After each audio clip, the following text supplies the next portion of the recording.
함께 기도하심으로 매일 주심 기도회 시작하도록 하겠습니다. 전능하신 하나님, 매일 아침 눈을 뜨며 하나님을 먼저 기억하고 찾을 수 있는 은혜 허락하시니 감사드립니다. 매일 우리의 약한 의지와 노력에 하나님 앞에 부끄러운 모습으로 살아갈 때가 더 많지만 그런 우리를 모른다 하지 않으시고 이곳에 부르셔서 깨닫게 하시고 결단하게 하시니 감사드립니다. 오늘도 말씀으로 우리를 새롭게 하시고 이기적이고 교만한 우리의 자아가 작아지게 하시고 비워진 마음을 주님을 향한 사랑과 신뢰로 채워주시옵소서. 주님, 우리 교회를 위해 함께 기도합니다. 하나님만이 주인 되시는 높은 뜻이라는 가치를 우리에게 주시고 주님의 뜻을 행하며 지켜내기 위해 몸부림치는 좋은 교회를 만나고 함께 동역하는 동역자들을 주심을 날마다 감사드립니다. 하나님, 높은 뜻이 우리에게 익숙한 것이 되어 나의 뜻과 혼동하지 않게 하시고 우리의 방법과 경험이 하나님의 뜻을 앞서지 않도록 끊임없이 성찰하고 객관화하는 노력들이 게을러지지 않게 하여 주시옵소서. 주님, 2년 뒤 교회 이전이라는 큰 산과 같은 문제 앞에서도 흔들리지 않는 교회 되게 하시고 태산보다 더 큰 하나님의 능력과 일하심을 기대하며 모든 결정과 선택에서 하나님 앞에 철저히 겸손한 우리 높은 뜻 덕서교회가 되게 하여 주시옵소서. 합리적이고 상식적인 세상의 방법보다 하나님이 명하신 광야를 선택할 수 있게 용기를 허락하여 주시옵소서. 어디로 이끄시고 어떤 상황을 주시던지 하나님이 기뻐하시는 예배와 고백으로 세워지는 교회 되게 하시고 덕소 지역의 이웃들에게도 덕이 되는 교회 되게 하여 주시옵소서. 주님이 예비하시고 계획하신 뜻을 신뢰합니다. 주님과 함께하는 이 모험이 너무나 기대되고 기다려집니다. 하나님이 주인 되시는 교회를 세우기 위해 감수해야 하는 모든 불편함과 불이익을 피하려 하지 말고 정직하고 겸손히 담대하고 묵묵히 주님이 기뻐하시는 걸음을 내딛는 높은 뜻 덕소교회와 모든 성도들 되게 하여 주시옵소서. 감사드리며 완전하게 우리를 이루어 가실 예수 그리스도의 이름으로 기도드립니다. 아멘. 오늘 함께 나눌 하나님 말씀은 에스겔서 44장 15절로 31절의 말씀입니다. 에스겔서 44장 15절로 31절의 말씀을 제가 봉독하여 드리겠습니다. 하나님의 말씀입니다. 이스라엘 족속이 그릇 행하여 나를 떠날 때에 사독의 자손 레위 사람 제사장들은 내 성소의 직분을 지켰은즉 그들은 내게 가까이 나와 수종을 들되 내 앞에 서서 기름과 피를 내게 드릴지니라. 주 여호와의 말씀이니라.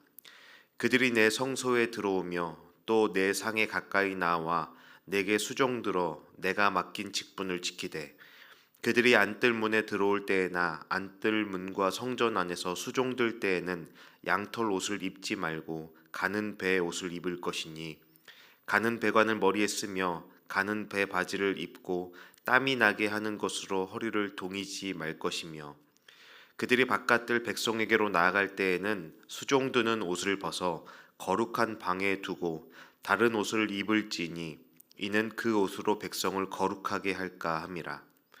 그들은 또 머리털을 밀지도 말며 머리털을 길게 자라게도 말고 그 머리털을 깎기만 할 것이며 아무 제사장이든지 안뜰에 들어갈 때에는 포도주를 마시지 말 것이며 과부나 이혼한 여인에게 장가들지 말고 오직 이스라엘 족속의 처녀나 혹시 제사장의 과부에게 장가들 것이며 내 백성에게 거룩한 것과 속된 것의 구별을 가르치며 부정한 것과 정한 것을 분별하게 할 것이며 송사하는 일을 재판하되 내 규례대로 재판할 것이며 내 모든 정한 절기에는 내 법도와 율례를 지킬 것이며 또 내 안식일을 거룩하게 하며 시체를 가까이 하여 스스로 더럽히지 못할 것이로되 부모나 자녀나 형제나 시집가지 아니한 자매를 위하여는 더럽힐 수 있으며 이런 자는 스스로 정결하게 한 후에 7일을 더 지낼 것이요 성소에서 수종들기 위해 안뜰과 성소에 들어갈 때에는 속죄제를 드릴지니라. 주 여호와의 말씀이니라. 그들에게는 기업이 있으리니 내가 곧 그 기업이라.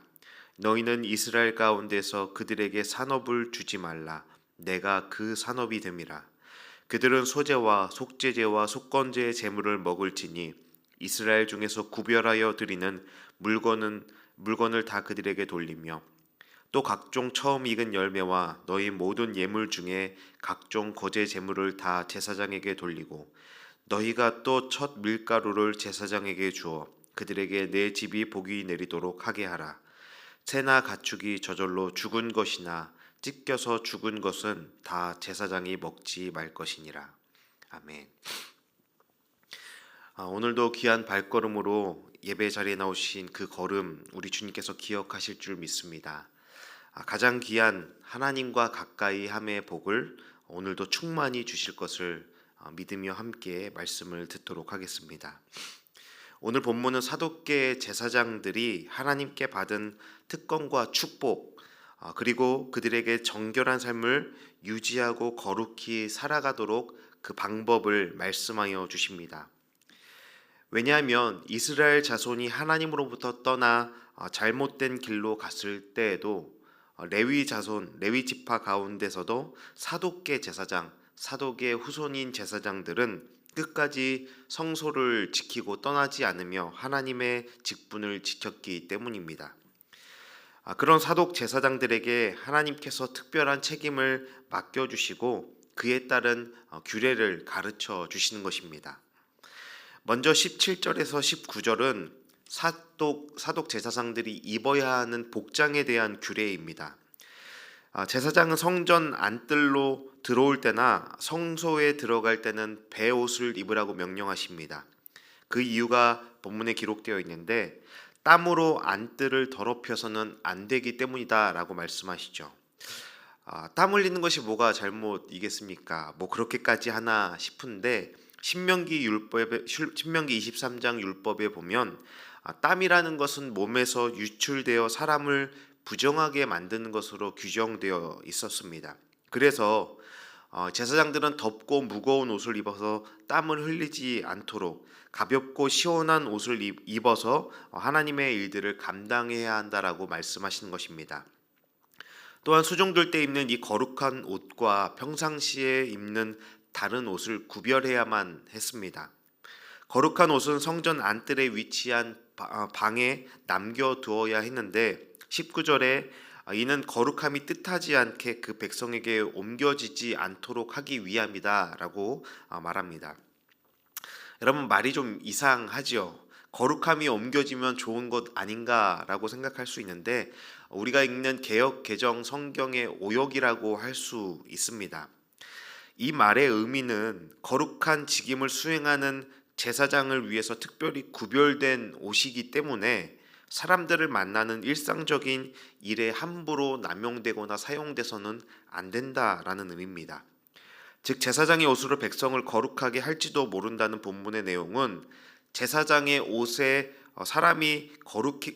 닿는 사람이 거룩해지는 일이 실제로 발생한다라는 의미라기보다 제사장의 의복은 제사를 드리고 하나님의 성소를 돌보는 일에만 구별되어 사용되어야 한다라는 의미인 것이죠. 또한 20절에서 22절에서는 이들이 지켜야 하는 기본 금기에 대해서 말씀하는 규정입니다. 먼저 20절에 머리털을 밀지도 말고 기르지도 말고 깎기만 해야 한다라고 말씀합니다. 에스겔서에서 이 머리털이라는 것은 하나님의 형상과 영광을 상징합니다. 따라서 에스겔서는 남유다가 바벨론의 포로로 잡혀가는 것을 머리털이 베어서 하나님의 형상을 잃어버리는 모습이라고 표현하기도 했습니다.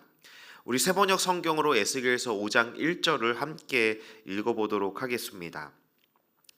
너 사람아, 너는 날카로운 칼을 한 자루 가져와서 그 칼을 삭도로 삼아 내 머리카락과 수염을 깎고 그것을 저울로 달아 나누어 놓아라 라고 말씀합니다. 에스겔의 머리를 깎는 이 상징적인 행동이 바로 예루살렘의 완전한 파멸과 백성들의 흩어짐에 대한 예고의 말씀에 이 머리 깎는 행위가 표현되고 있는 겁니다. 이런 관점으로 생각할 때 머리털에 대한 규례는 제사장이 하나님의 형상에 부합하는 삶을 살아야 한다라는 교훈을 말하는 것이죠. 두 번째로 21절에 제사장이 성소에 들어올 때 포도주를 마시지 말아야 한다라고 명령합니다. 하나님의 형상을 닮은 존재는 왕 같은 제사장의 기능을 담당하여 공의와 의를 행하는 존재여야 합니다. 하나님의 형상에 걸맞는 공의와 의의 삶을 방해하는 것을 막기 위한 규례라고 할 수 있습니다. 포도주를 먹으면 판단력이 흐려져서 사리를 분별하게 바르게 판단하지 못하기 때문에 공의와 의에서 벗어날 수 있다라는 겁니다. 공동 번역으로 잠언서 31장 5절을 함께 읽도록 하겠습니다. 술을 마시면 법을 잊어버리고 모든 불쌍한 사람의 권리를 짓밟게 된다. 술을 마시고 취하게 되면 특별히 모든 억눌리고 불쌍한 사람들이 억울한 일을 당할 수 있다. 그들의 권리가 짓밟힐 수 있다라는 것입니다. 세 번째는 22절에 제사장의 결혼 문제를 다루고 있습니다. 레위기를 보면 제사장은 이혼한 여자와 결혼할 수 없지만 과부와는 결혼할 수 있다라고 규정이 되어 있습니다. 하지만 에스겔서는 조금 더 그 규정이 강화가 된 듯합니다. 이혼한 여자뿐 아니라 과부와도 결혼할 수 없다라고 말하는 차이가 생깁니다. 다만 제사장의 과부와는 결혼할 수 있다라는 예외를 둡니다. 이 규정의 이유는 분명하게 찾을 수는 없습니다. 분명하지는 않는데 과부나 이혼한 여자는 기존의 인간관계에 얽혀있기 때문에 제사장이 이런 이들과 결혼한다면 온전히 하나님의 일들, 성전의 임무에만 집중하여서 그것을 수행하기가 어렵기 때문이다라고 설명할 수 있습니다.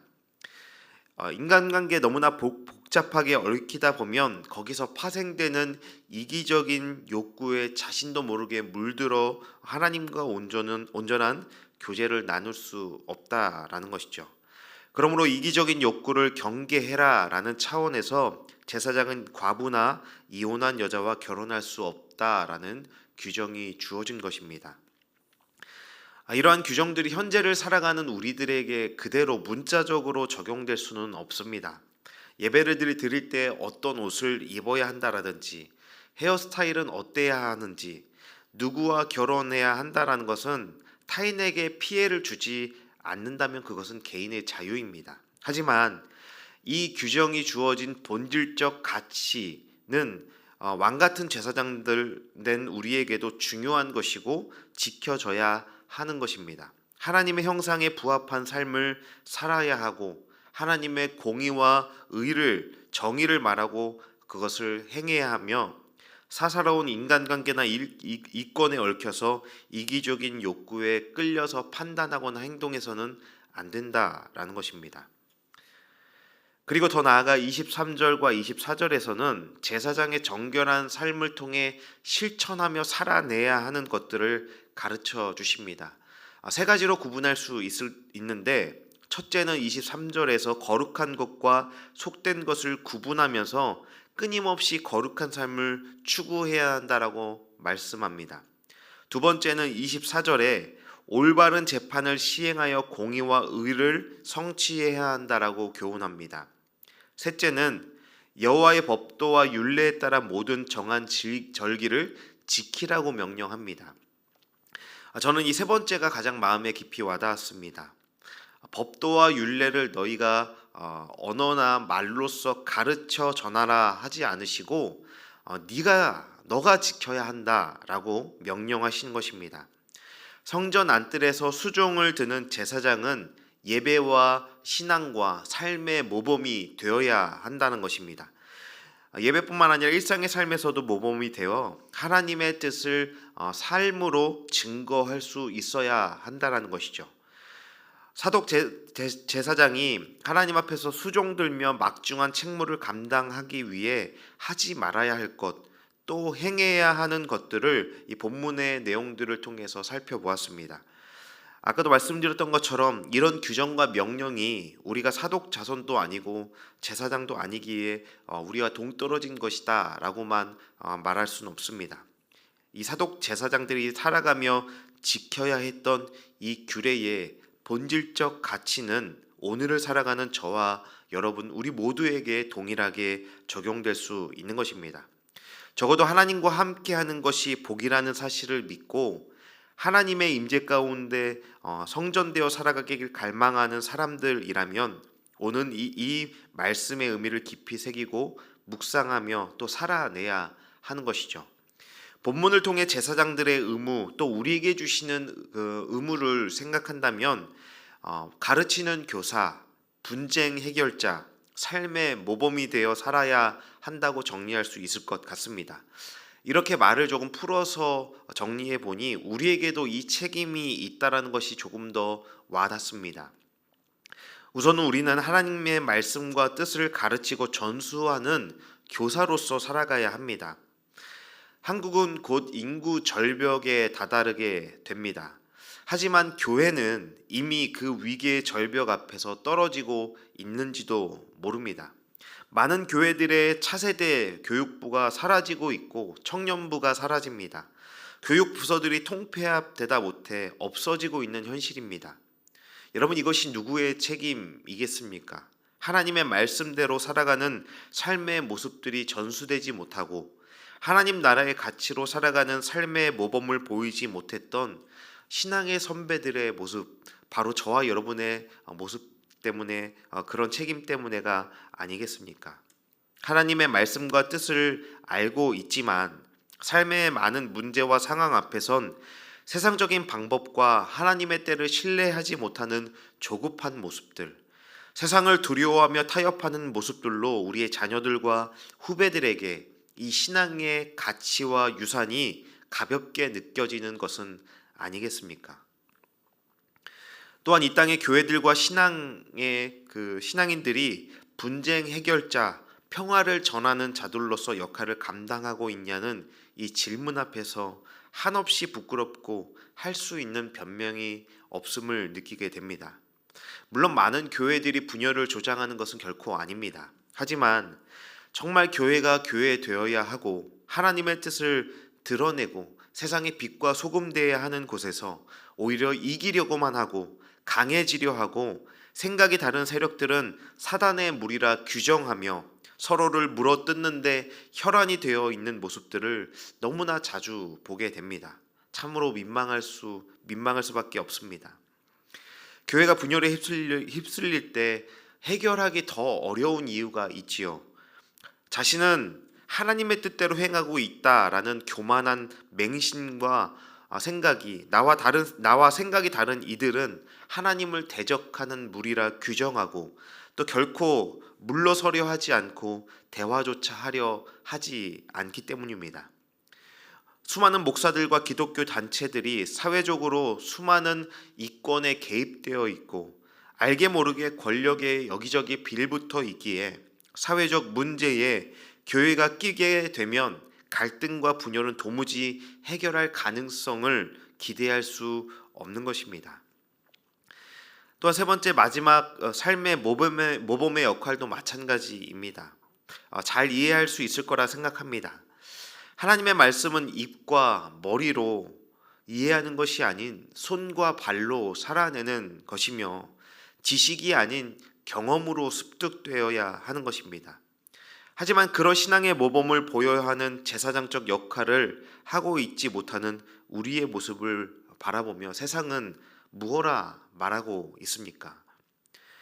세상 사람들은 성경이 아닌 신자된 우리의 삶을 읽는다. 세상 사람들은 신자의 삶을 통해 예수를 바라본다라는 말이 있습니다. 우리 자신의 삶을 돌아볼 때 과연 어떤 것이 읽혀지겠습니까? 우리의 삶을 바라볼 때 무엇을 바라보게 될는지 날마다 말씀 앞에 우리는 깨어서 두렵고 떨림으로 살아가야 합니다.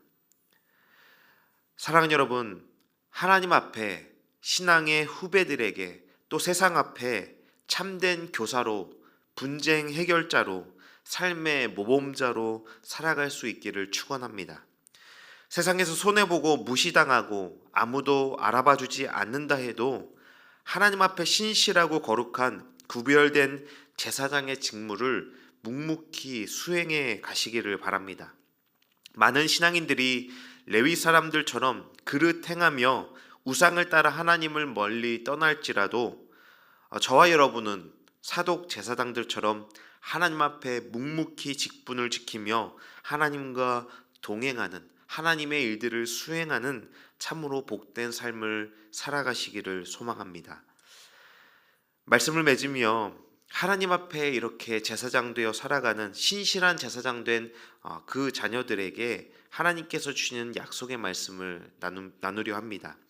우리 28절 말씀을 새번역 성경으로 천천히 함께 읽어보겠습니다. 제사장들에게도 유산이 있다. 내가 바로 그들의 유산이다. 이스라엘에서는 그들에게 아무 산업도 주지 말아라. 바로 내가 그들의 산업이다. 여기서 말하는 기업, 유산이라는 단어는 특히 땅과 관련된 말입니다. 삶의 터전을 의미하지요. 세상 사람들은 세상에서 땅을 기업으로 삼고 살아가지만 하나님 앞에 신실하게 살아갔던 신실했던 제사장들에게 하나님이 그들의 삶의 터전이 되어주시겠다라고 약속하십니다. 여러분, 이 말씀을 믿음으로 취하며 살아가시기를 축원합니다. 하나님을 통하여 복되고 충만한 삶을 영위하며 하늘의 복과 충만하심을 누리며 살아가게 하신다라는 이 약속을 믿으며 우리가 하나님 앞에서 신실한 제사장 되어 살아가기를 바랍니다. 이 놀라운 하나님의 약속을 믿으며 신실한 제사장으로 살아갈 수 있는 오늘의 삶이 되기를, 그리고 우리의 모든 삶의 여정이 되기를 주님의 이름으로 축원합니다. 함께 기도하시겠습니다. 내가 바로 그들의 유산이다. 내가 바로 그들의 산업이다. 거룩하신 하나님, 주님 앞에 자격 없는 우리를 부르시고 하나님의 일들을 감당할 수 있는 자리로 초청하여 주시니 감사드립니다. 우리에게 주신 은혜와 특권을 귀히 여기며 오늘도 삶의 자리에서 신실한 제사장으로 살아가기를 원합니다. 하나님의 말씀을 전하고 거룩한 것과 속된 것을 구별하여 가르치는 참된 교사로 우리의 삶을 사용하여 주시옵소서. 갈등과 분쟁, 다툼과 분열이 있는 곳에 주님의 평화를 전하는 자가 되게 하여 주시옵소서. 하나님의 공의와 정의를 행하며 약한 자들, 억눌린 자들을 신원하는 자리에 주저하지 않고 나아가 하나님의 뜻을 이루는데 우리의 삶을 드리오니 주님 사용하여 주시옵소서. 또한 말씀과 신앙을 삶으로 살아내어 우리의 인생이 좋은 교보제가 되어 우리의 자녀들과 신앙의 후배들이 믿음 안에 살아낼 용기를 얻을 수 있는 좋은 디딤판이 되게 하여 주시옵소서. 하나님이 우리의 기업이 되어 주신다는 이 약속을 붙잡고 이 믿음의 여정을 담대히 걸어가는 제사장 되어 살아가기를 원합니다. 그런 우리에게 기업이 되어 주시고 삶의 터전이 되어 주시는 하나님의 너른 품과 강한 팔을 의지하여 주저하지 않고 믿음의 삶을 선택하며 살아가는 모든 높은 뜻 덕서교회 성도들 되게 하여 주시옵소서. 감사드리며 우리의 주인 되신 예수 그리스도의 이름으로 기도드립니다. 아멘. 우리의 기도의 제목을 가지고 하나님 앞에 기도하며 나가시겠습니다.